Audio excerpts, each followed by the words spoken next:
Welcome. I am Ajahn Sona, and we shall proceed with our question and answers for today. Please feel free to type a question into the comment bar, and we'll see if we can get to answer them. Let's go, Pia. Ajahn, our first question from the live chat is from Samrit. My brother and his family stay with my parents, but they are spendthrift, and that puts financial strain and stress on my parents. I support my parents financially, but I feel exploited in this case, that indirectly I'm supporting their luxury needs. If I don't support my parents financially, I feel guilty. However, supporting parents has always been a karmic boon to me. I go through a dilemma in this case, if I should send funds to my parents or not. The Mangala Sutta says to support parents, so I get confused, as I also don't want to be exploited. What to do in this situation? Well, if you have adequate funds for yourself, you can't impoverish yourself. If your parents are reasonably well off, there's no need to impoverish yourself, financing them, etc. But if they are helped by the funds and you have adequate funds, then it's just merit on your behalf. It's not a matter of just getting by. It's sometimes very nice. They can buy a little bit of some little luxury item and so forth. It's just abundant sharing. But if you really have better things to do with your money and your parents are kind of giving it away to your relatives, and you don't appreciate your relatives' economics, then you're not under an obligation to do this. It's a matter of more that it's always meritorious to share with your, especially with your parents. And what they do with it is not really your concern. After you've given the gift away, never regret it. And this is one of the things the Buddha talks about in terms of the skills of giving. Once you give a gift, don't regret giving it. No matter how the person handles the gift, your job is done. When the gift is given, your job is done. Probably in the future, if the person squanders the gift or doesn't use it well, then you may reconsider giving another gift. But no regrets, whatever happens to the gift once it's given. Otherwise, you spoil the value of it. So it's nice to think back on gifts that you have given and not concern yourself with how they're used. But also, you shouldn't give gifts beyond your means. And so if you decide to give to your parents, give a gift which is within your means, which is appropriate, useful, maybe tailored to their tastes, and rejoice before you give it to them, while you're giving it to them, and after you give it to them. Learn to rejoice in the giving and the remembrance of the gift. But you're not obliged to do this. If this was an obligation, it wouldn't be generosity. It would be paying taxes. When you pay taxes to the government, it's not a gift to the government. You have to pay taxes, whether you like it or not. Gifts are freely given. So it's freely given, and that word freely means that you don't have to give it. You give it voluntarily. And so you get to decide whether you want to give it or not. But if you do give it, don't regret the gift. But you're not obliged to. Okay, next question, Pia. Our next question is from Sean in London, UK. In your YouTube video on Right View, you discuss how it is important to have a conviction that existence continues after death. As a natural skeptic, my position on the question of what happens when I die is to reserve judgment for now.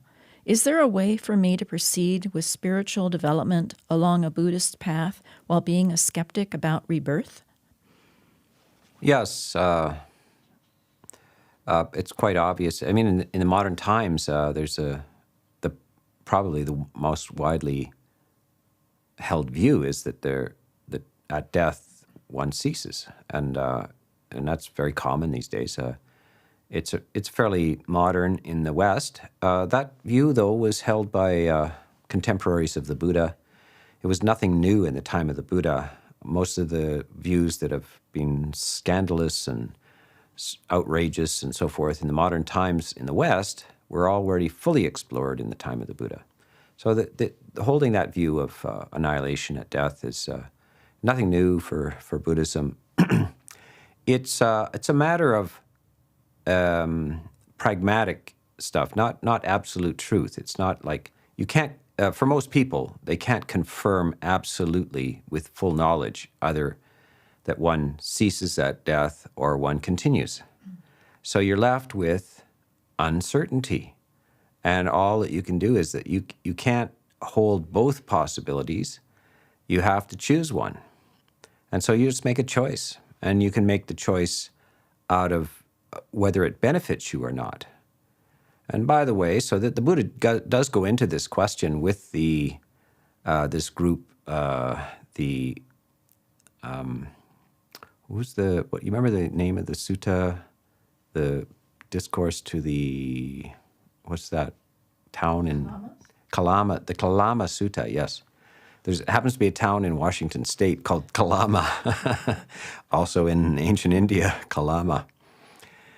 And this is in, by the way, it's, if you want to look it up, it's in the numbered sayings, number 3, Anguttara Nikaya, number 3.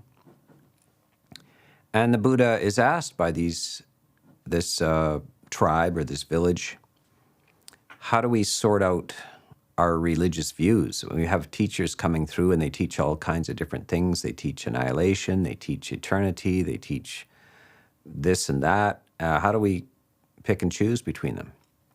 So the Buddha gives them a discourse. And the discourse is for people who haven't made up their mind about anything. And it's very refreshing to read it because he's not thundering from on high. He's saying, well, you shouldn't take things on authority and you shouldn't take things on tradition. And sometimes you shouldn't take things that are just hammered out by various reasonings, because quite often things seem to be reasonable but end up being wrong. This happens in science. We speculate, we develop hypothesis, and then it turns out, oh, it seemed reasonable, but it was wrong. And so we can't go by any of those, and we can't go by authority because authorities disagree. So you end up having to make a choice, and maybe you're not an authority. So how do you deal with this? So he suggests that there's certain things you can see in this life that will produce good results, and one of them is generosity, kindness, and clarity are appreciated by everybody, and one who is generous, kind, and lucid is happy, because those things, generosity, kindness, and clarity, are just a synonym for happiness. They don't make you happy, they are happiness. Whereas miserliness, anger, and confusion are another synonym for unhappiness. So in this very life, if you choose to commit to generosity, kindness, and clarity, you will live happily. And those who are wise about human emotions will appreciate you. So you'll be appreciated by the wise. And if you don't, if you are stingy, angry, and clouded in mind, chaotic and clouded and ignorant, then you will be roundly condemned by the wise, and you will have a miserable time. So here's your first thing, how to live, generous, kind, and clear. And if there is a continuation, and the Buddha just puts it in that way, he doesn't tell them there is another life, and you must believe that. He just says, if there is, then, and there is a connection, there is a meaningful connection between this life and the next, then you will have made good choices. And if there is not a next life, then you won't find out that you were wrong. If you gamble that there is a next life and you're wrong, you won't find out you're wrong. But if you gamble that there isn't a next life and you're wrong, it will be in a very bad gamble. So gambling that there is a next life means that you can't find out you were wrong. You can only find out you were right. Gambling that there is no next life, you can only find out you were wrong. You can never find out you were right. It's just a way of showing people, here's how you throw the dice. Here's where you can lay your bets, because for most people, it's a bet. And and if the generosity, kindness, and clarity are connected between the two lives, you will have made a very good bet. And if they're not connected in any way, you lived at least a happy life this time. So it's very lucid, it's philosophical, there's no kind of fire and brimstone preaching, because it's pointless. People simply don't know. Now, that doesn't mean that the Buddha didn't have a sense of it or know. He was very confident in his personal insights, his sense of what follows this life. He was absolutely confident and so forth, but he realizes, look, it's not available. That information, that special knowledge is not available to most people. It's available apparently to some, but not all. And just as all kinds of areas of knowledge, the capacity for advanced mathematics are simply not available for most people. They are available to some. Or musical capacities, or artistic capacities, literary capacities, emotional skills. All of these things are available to some, but not all. And all that, if they're not available to you, you just have to kind of take it on trust from people who know, or you make a bet about it. Most of us, if we're asked, was Einstein right about that relativity stuff? And what about the quantum physics stuff? We're just, I don't know, maybe. I think so. We gamble in these things where we can't know.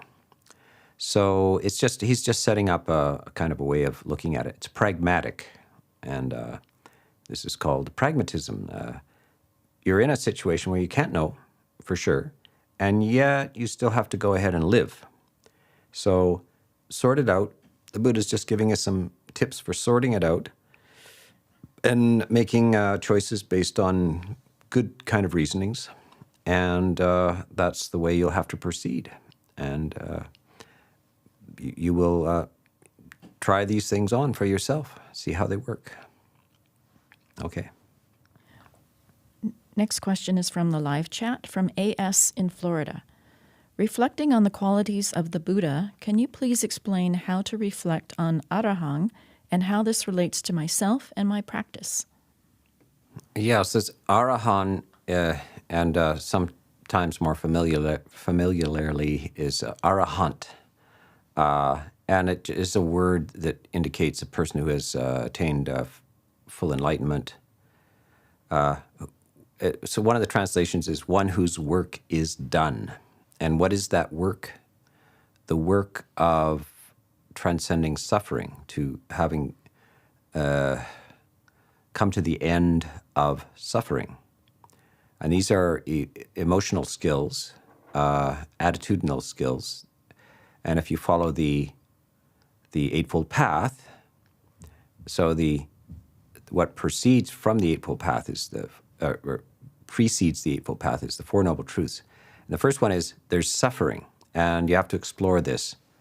It's in any conceivable existence, there is a problem. No matter how good or how long that thing is, at least it has to end. So this is the conviction of the Buddha. Now, this may strike some as weird, because in Christianity, they say, if you manage to get to heaven, it lasts forever. You're eternally in heaven in the company of God or Jesus or something, depending on which faith you're in. But Buddhism has a fully described visions of heaven far earlier than Christianity. And it describes it in great detail and says, but unfortunately, it doesn't last forever. And it's kind of like our idea of the universe. Even in the 19th century, there were a lot of people who presumed that the universe was eternal and static, and then only in the 20th century do we discover that it's not, that it's moving, that has some sort of traceable origin. Everything changed, that stars burn out. They're not eternal. The universe is expanding, etc. So this is the Buddhist large view of things, and they have a fantastic time scale of this, that universes come and go. And so this is the nature of suffering. By the way, this affected a lot of modern views of life as well, that even so the materialist view of things is that the universe just burns out. If the sun burns out and all of that was on the earth, etc., is just ashes and no trace of all of the things that humans have done. And this dismayed some people. This caused distress to some people. This is the Buddhist view. That is the way it works. And so suffering is the main issue, and the end of suffering is there some amazingly clever way of resolving this fact that no existence is devoid of suffering? Any conceivable existence ultimately has some sort of suffering intrinsic to it. Is there some solution to this situation? So the Buddha proposes that there is, and this would be nibbana. And the person, the arahant, is that person who has arrived at that solution. And it's an emotional experience in this very life, and terminates birth in all conceivable existences. So that's what an arahant is, and if that inspires you, if that idea inspires you, then that's how you would use it in your practice.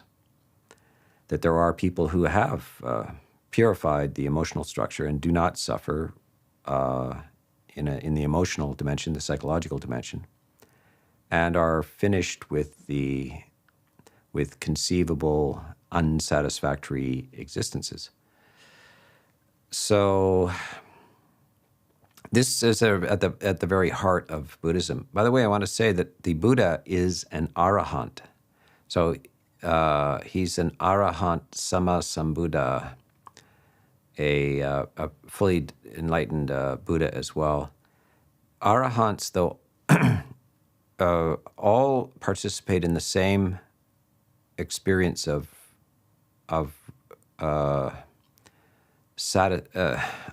having accomplished their goals.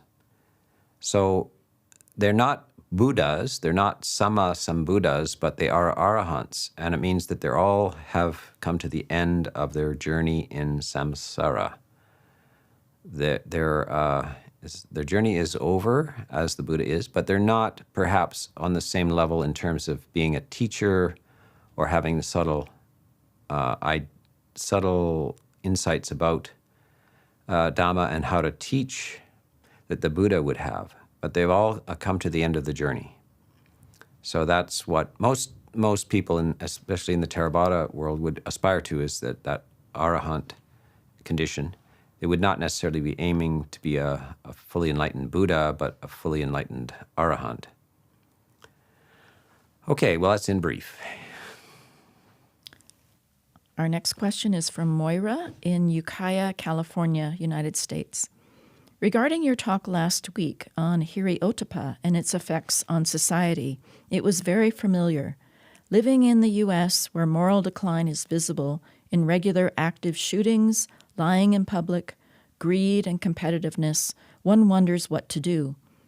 Besides cleaning one's own garden with meditation, sila, dana, and volunteering to improve life, what suggestions do you have for aiding the external world? Well, the first thing is a lot of people who are quite good-hearted and so forth have a sense of guilt and urgency that they're supposed to fix the situation. The situation has roots, very deep roots. What we would call karma, like people are acting out these negative things, not just because of the social conditions of the time, but from very deep ignorance, past lives, and so forth. So this situation is not something you just fix up. There's a few modern philosophies that attempt to, they diagnose the situation as a social situation that can be just, if you change the society, then everybody changes. And actually, so Marxism and various political theories, they think, well, it's just a matter of the working class isn't getting enough money and so forth. We'll fix that and then everything will be good. Well, these are what I would call shallow attempts to solve the problem. And the problem, it goes much, much deeper. And so it's not a social solution. You also have religions that if you just do this or join that club, then everybody in that club is saved somehow by faith or by magic or whatever. So Buddhism doesn't have any such ideas. The individual is responsible for their fate, and the choices that you make lead to good results or bad results, and you are personally, ultimately responsible. And you cannot purify another. No external agency can purify you or save you. It's only your own intentional actions and understanding that produce results.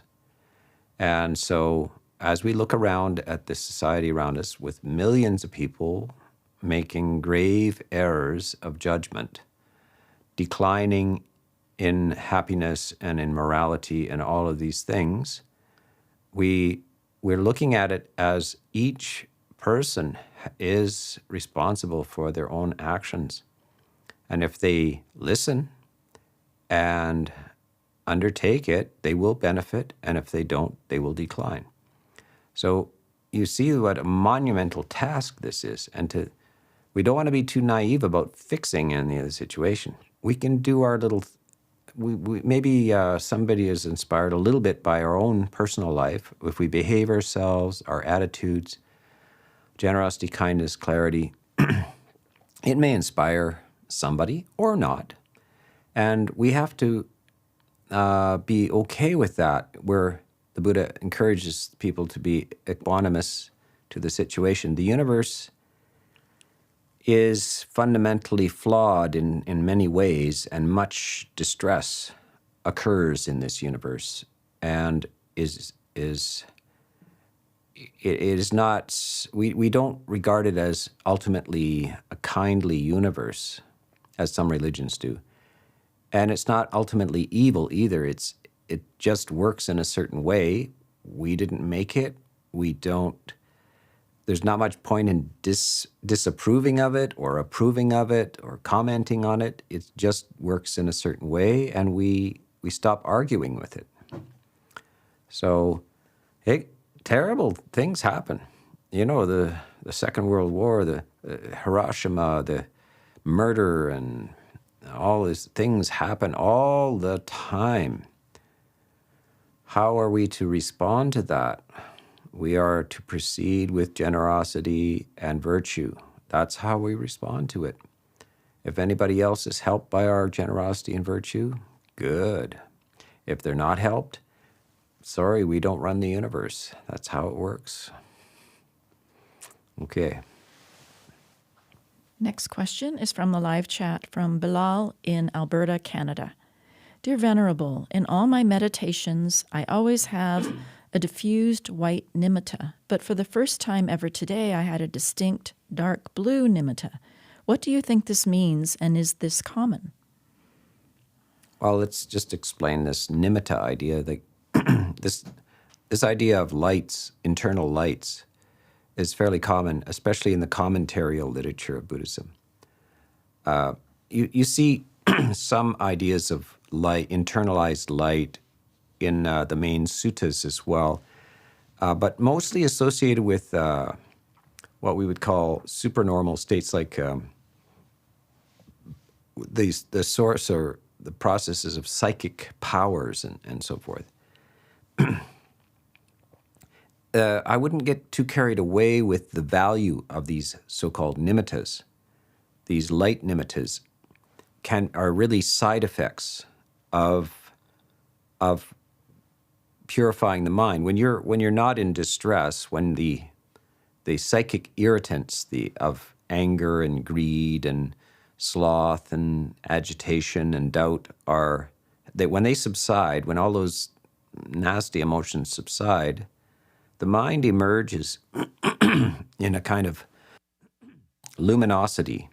But don't take that too literally. The luminosity, the lightness, any sort of sense of inner light is only a side effect. It's the emotional clarity that's important. It's the heart is feeling abundant, fearless, well, clear. That's all that matters. And whether that comes in purple flavors or white flavors doesn't really matter at all.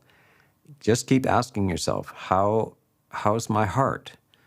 Am I angry or not? Greedy or not? Deluded or not? Confused or not? Slothful or not?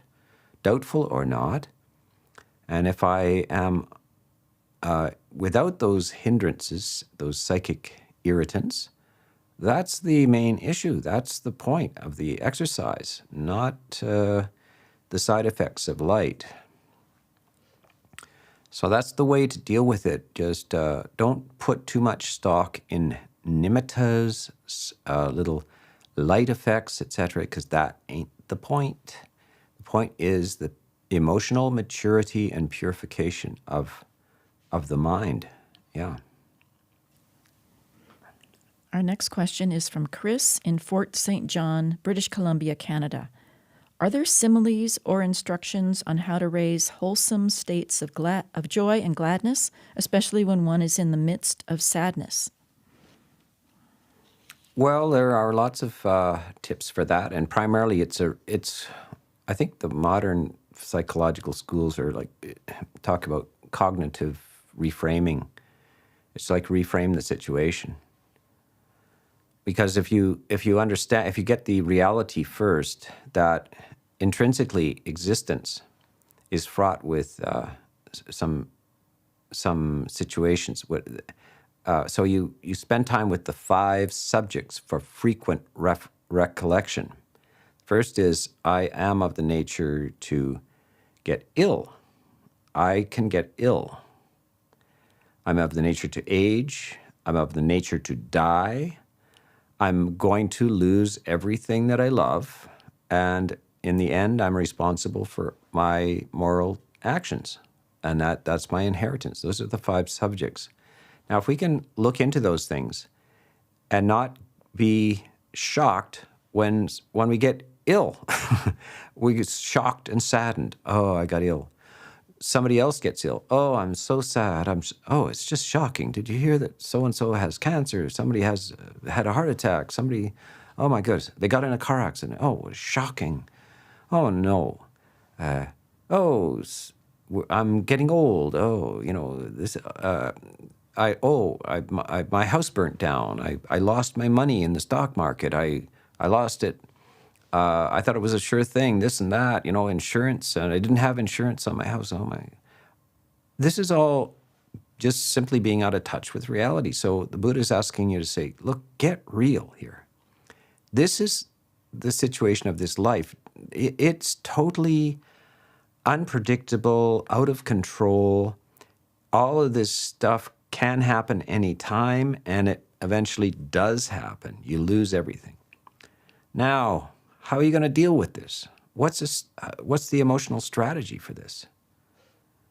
Why do you have to have your well-being and happiness determined by the circumstances of the world? Because the world doesn't operate to keep you happy.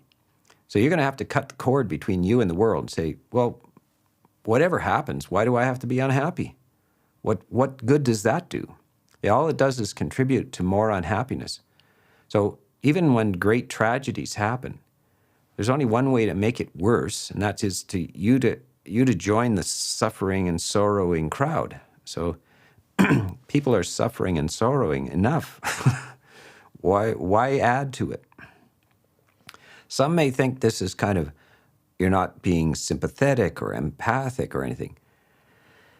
It's not wise to wallow in sympathetic sorrow with all the other sorrowing people. How does that help? It doesn't help whatsoever. And it doesn't mean that you have a heart of stone either. That's ridiculous, because that's a very unsatisfactory response to the world either. But look, it's just like, this is what's going to happen. Everybody's going to die. A lot of people are going to have pain and suffering, etc. along the way. That's reality. That's how it works. There are no surprises. Now, I have one commitment, and that is to be well, happy, peaceful in the midst of that. And I can share my happiness, I can share my things, I can share money, I can share food. Along the way, we try to make as much happiness as we can, but we are committed to remaining well and happy in the midst of the slaughter. In the midst of this, the world is a slaughterhouse. Nobody gets away. Nobody gets out without dying. And so we're in this. Face it, and then decide on the attitude. It's not the fact that it's like that doesn't mean you should be depressed or sorrowful. It means the opposite, actually. Is why argue with the universe? Why be sad about how the universe chooses to function? Never mind that. Just commit to well-being and happiness in the midst of this. Now, you're going to forget this. It's going to be you're going to, maybe as I'm talking, you think, right, why not just be happy? Good. And maybe even the rest of the talk you'll be happy. And then till 7 o'clock tonight you'll be happy. And then you're going to forget it. The news is going to come on and you're going to be, oh, damn, what's happening in Ukraine? Oh, it's just so bad. You're going to be swept away in this. And that's what we call mindfulness. You're going to have to remember, oh, yeah, right. I don't have to be swept away in this. I don't have to sorrow. I don't have to be depressed. Right. Now you're going to have to do this 10,000 times until your memory becomes good. So you always remember, I don't have to be that way. I can be light and well in the midst of the slaughter. So that's how you do it. Okay, next question, Pia. Next question is from the live chat from Bob in Houston, Texas. Greetings, Ajahn Sona. What are the best commentarial books available for a layperson to gain a deeper, more nuanced understanding of the suttas? I would recommend almost anything by Bhikkhu Bodhi. And usually the commentaries are just footnotes. So he has translated the main suttas, and you can find these on Wisdom Publications. Wisdom Publication is a publishing company, and he has translated most of the main teachings of the historical Buddha in there. And he has extensive footnotes, which are very, he accesses the commentaries for you, and he is discerning in terms of, some of the commentaries are dubious. I mean, after all, these commentaries are just monks. They don't have authority in a sense. They're just various takes by monks on the teachings of the Buddha. Some are more astute than others.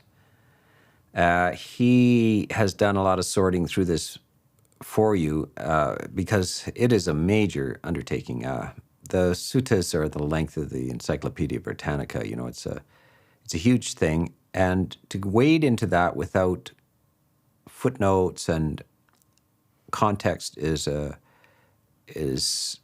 not very profitable. So I just recommend Bhikkhu Bodhi.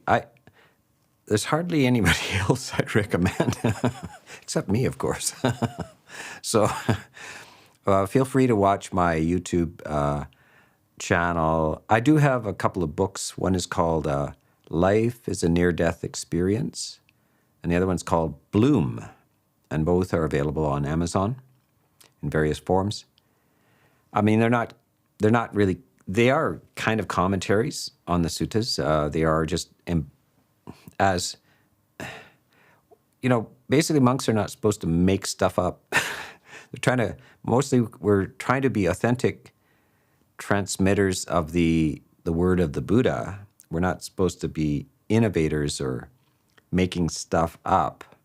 So I try to stay as close as I can to the early suttas and just make it in modern language, make it understandable for the people of my time. So that's my job, is just to be a kind of a translator of these ideas that the Buddha has into our culture and our language. So that's how I approach this. So I would just suggest, like The Noble Eightfold Path by Bhikkhu Bodhi is a nice book to give you an idea, but the larger collections also have great footnotes by Bhikkhu Bodhi. Yeah. Okay, next. Next question is from Robert in Cork, Ireland.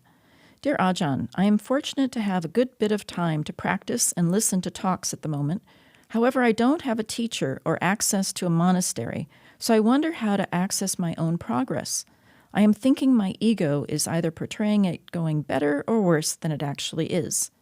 I feel it's important to see some progress to keep the motivation going. I do breath meditation and Tibetan Dorje Sempa practice. Yeah, well, the first thing is probably to try to clarify that not all Buddhist schools are compatible. If you're in a Tibetan practice, it may not be all that compatible with Theravada practice. This is one of the problems is people these days, it's a fruit salad of spiritual practices. A little bit of yoga, a little bit of Sufi dancing, a little bit of whatever, mysticism, visit some psychics, throw in some Buddhism from various schools, there's a little bit of Zen, a little bit of this. You're going to end up confused. So this is why I set up a Upasaka program for the basics of Theravada Buddhism. And you can join that. There's an online self-study group starting soon. And so just look it up on our website, and you'll get a systematic 1-year course in basic Theravada Buddhism, one school. And a lot of questions will be answered there. And these questions that you have probably have been asked by many people, and I've answered them many, many times. So we're trying to use this technology that we have, these computers and so forth, to not so that I don't endlessly have to answer the same question again and again.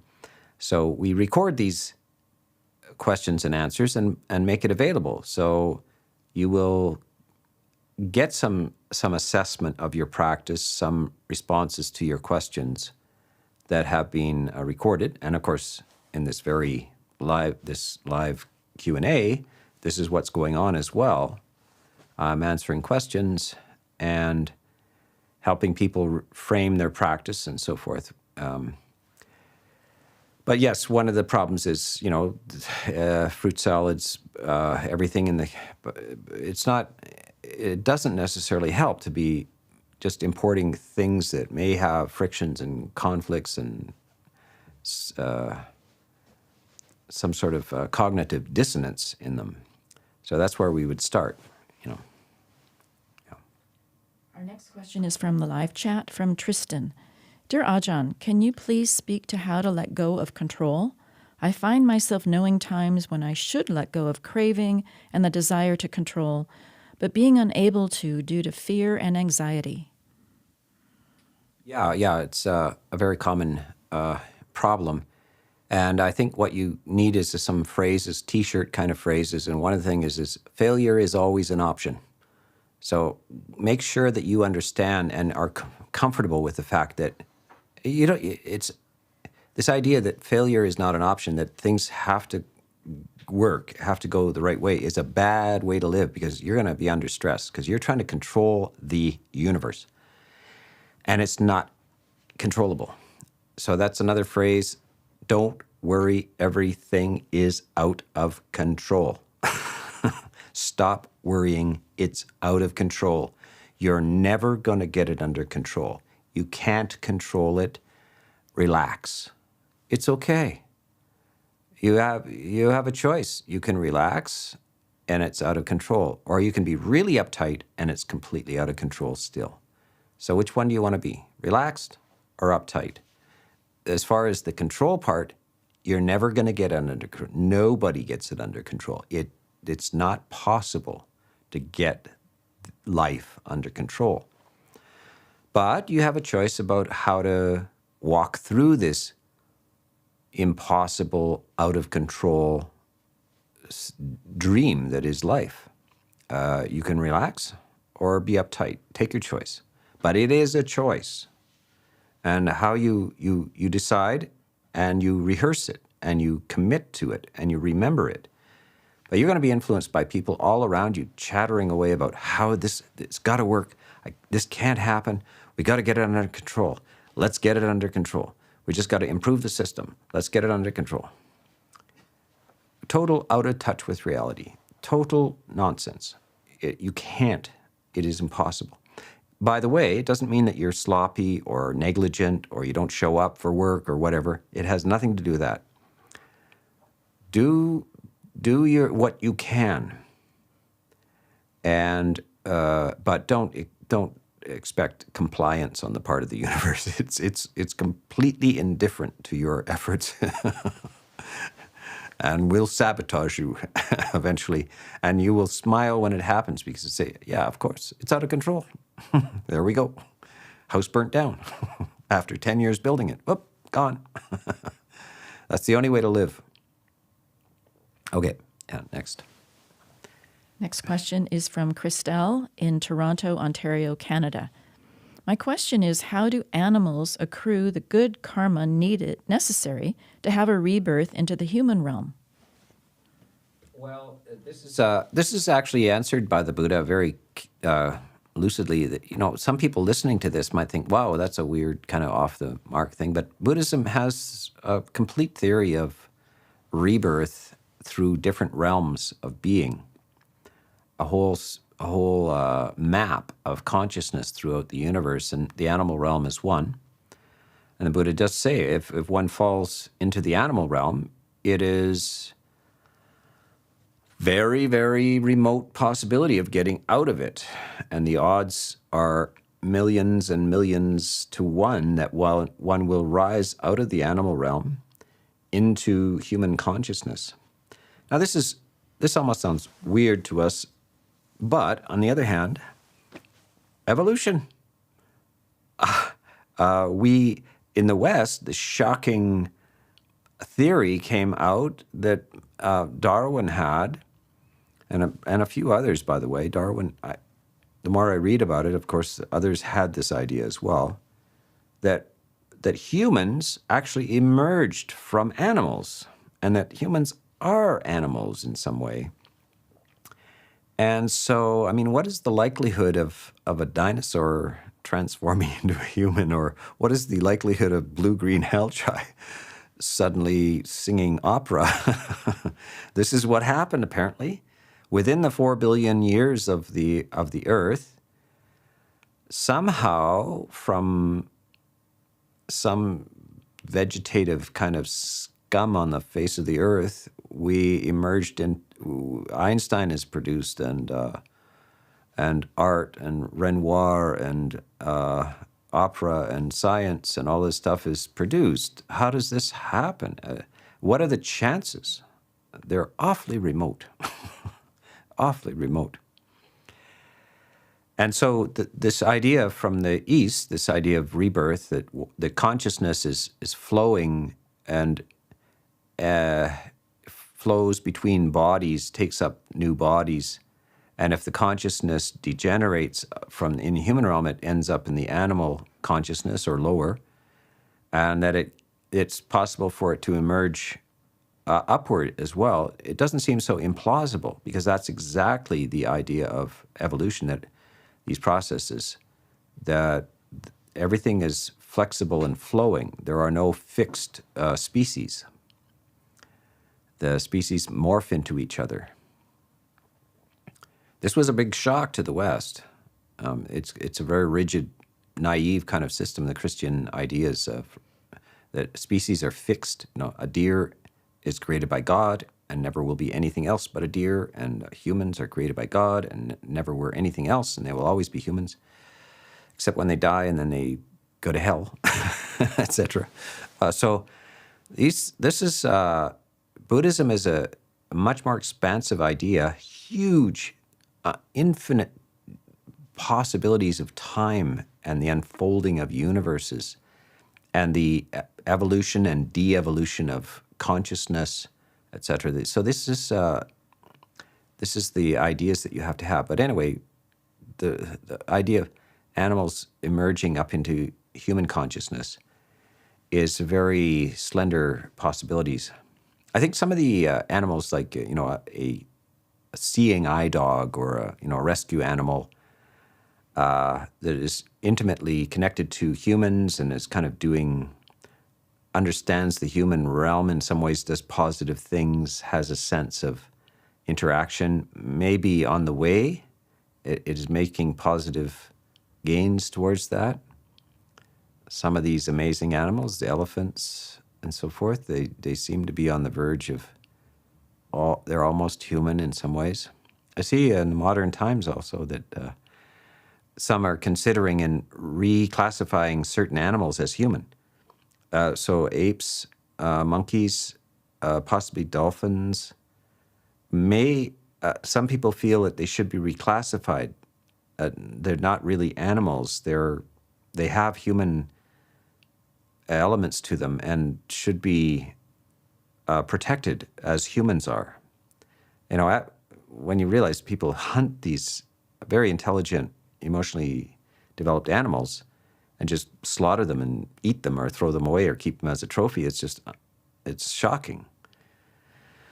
So this is kind of an awakening in the West. This is part of Buddhist teachings from the get-go, that animals should not be thought of as something to just eat or kill, or that they're highly developed beings, and they don't like to die. They don't want to be hurt. So but at the same time, it's hard to get into the human realm. And so it's a teaching also to humans. Be careful. Don't act like an animal. It's more than food and sex. It's more than that. If you want to remain human, don't fall into the animalistic way of life. Aspire to be fully human, highly developed, and perhaps angelic or beyond. Okay. Next question is from the live chat from JAR in Kamloops, British Columbia, Canada. I am curious what you would tell someone who is feeling left out, hurt, and angry by a relative that's come into money but does not wish to share. Well, this happens all the time. So all that I would say is don't feel hurt and angry about it. Don't expect that people will share. And no, sometimes you're left out, sometimes you're included, and you got to have a much more carefree attitude to say, well, whatever, nobody owes me the money. If they want to share it with me, they will. But it's just like your money. You get to do what you want with it. If you want to give it away, you can give it away. But if you don't want to give it away, it's your money. You don't have to. So that relative didn't want to give it to you. That's all.